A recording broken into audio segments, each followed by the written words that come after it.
सिंधुदुर्ग जिल्ह्यात दीपक केसरकर यांच्या विरोधात अशा पद्धतीचा हा मोर्चा काढण्यात आला आहे। यापूर्वी जर बघितलं तर हाच मोर्चा हा सावंतवाडीमध्ये निघालेला होता आणि हा जो मतदारसंघ आहे हा दीपक केसरकर यांचा मतदारसंघ आहे। दीपक केसरकर यांच्या मतदारसंघात हा मोर्चा निघाला आहे। जर बघितलं तर अशोक खरात यांच्याशी दीपक केसरकर यांचे संबंध होते, त्यामुळे त्यांनी राजीनामा द्यावा अशा पद्धतीची मागणी केली जाते। आणि हा जो मोर्चा आहे तो उद्धव ठाकरे गटाच्या वतीने काढण्यात आला आहे। माझ्यासोबत संजय गावडे आहेत, जे जिल्हा परिषद सदस्य आहेत। मला सांगा, का मोर्चा काढण्यात आलेला होता, नेमकं कारण काय होतं?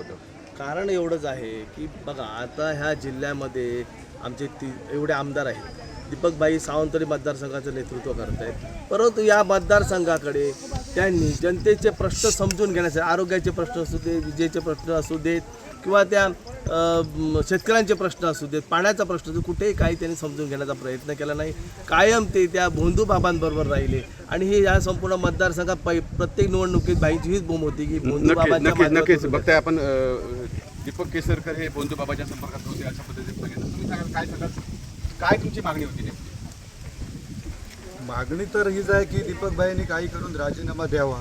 त्याचं कारण म्हणजे आपलं महाराष्ट्र किंवा आपला कोकण परिसर जर बघितला तर हा सुसंस्कृत आणि संतांना मानणाराच आहे, परंतु अशा भोंदू संतांकडे ज्यांचं वर्तन आपण टी व्ही समोर बघितलं आहे महिलांबाबत, आणि अशा लोकांकडे तुम्ही जर जात असाल, मंत्र्यांना घेऊन जात असाल, तर तुम्ही आपल्या माणसांना, आपल्या महिलांना कशा प्रकारचं समोर उदाहरण देता हे तुम्हाला कळलं पाहिजे।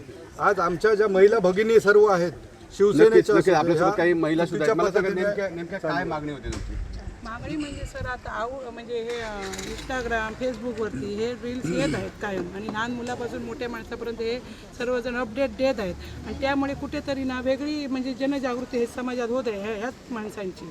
कारण कशाला, जे आमचे रक्षक आहेत समाजाचे ते आता भक्षक होत चालले आहेत असं आमचं म्हणणं आहे। त्यामुळे त्यांनी काय ते आपली हे करावे। नक्की तुम्ही सांगा थोडक्यात तुमचं मत काय, कशासाठी हा मोर्चा निघाला होता?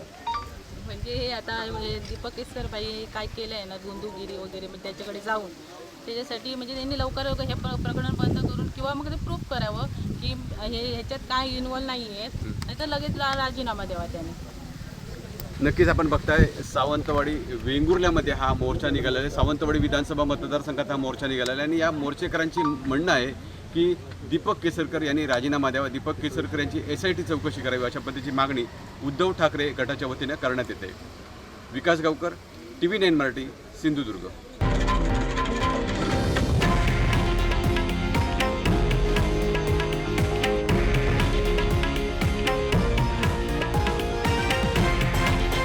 हे आहे देशातील नंबर 1 न्यूज नेटवर्क आणि आपण पाहत आहात TV9 मराठी, एकमेव।